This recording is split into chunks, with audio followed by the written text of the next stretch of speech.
ท่านผู้ชมที่เคารพต่อกับภารกิจในการเล็งช่วยเหลือประชาชน2 คนที่ติดค้างอยู่ในถ้ำนั่นซึ่งปัจจุบันนี้เวียกงานเล็งด่วนของหน่วยกู้ภัยได้จะตั้งปฏิบัติอยู่2หน้าเวียกต้นต่อคือ1แมนสุ่มใส่ในการดูดน้ำออกจากถ้ำและได้มีการขุดอ่างน้ำเพิ่มเพื่อเป็นบ่อนเก็บน้ำที่ดูดออกจากถ้ำ2แมนทีมงานได้มีการโยนตัวลงไปพร้อมกับเจ้าหน้าที่ที่ได้ขึ้นสำรวจอยู่ในหู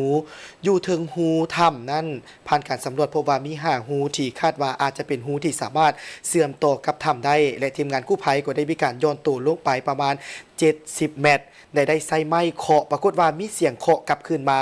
แต่ทีมงานกู้ภัยยังบ่ทันสามารถยืนยันได้100%ว่าแม่นเสียงของ2 คนที่กำลังค้นหานั่นหรือบ่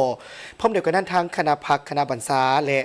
ทางหน่วยงานที่เกี่ยวข้องก็ได้ให้ทิศซี่นำให้คณะรับผิดชอบสืบต่อปฏิบัติ2หน้าเวียกหลักคือ1แม่นสุ่มใส่ในการดูดน้ำออกจากถ้ำและให้ทีมงานโยนตัวลงสืบต่อค้นหาเพื่อแข่งขันกับเวลาเพราะว่ามองว่าปัจจุบันนี้เป็นมือที่10 กว่าวันแล้วด้วยความเป็นห่วงเป็นใยจากประชาชนอยู่อ้อมข้างและทางหน่วยงานที่เกี่ยวข้องเป็นห่วงเป็นใยต่อประชาชน2 คนที่ยังค้างอยู่ในถ้ำนั้นและพร้อมเดียวกันนั้นนาเวกที่2แม่นได้ให้ทิศซี่นำให้คณะรับผิดชอบขั้นแขวงประสานงานกับด้านสากลขวามิตรภาพลาวไทย1นครหลวงพิจันทร์เพื่ออำนวยความสะดวกให้กับทีมงานเสี่ยวสาร7 ทานจากประเทศไทยที่จะนำเอาเครื่องสแกนเกี่ยวกับถ้ำเข้ามาช่วยในการค้นหา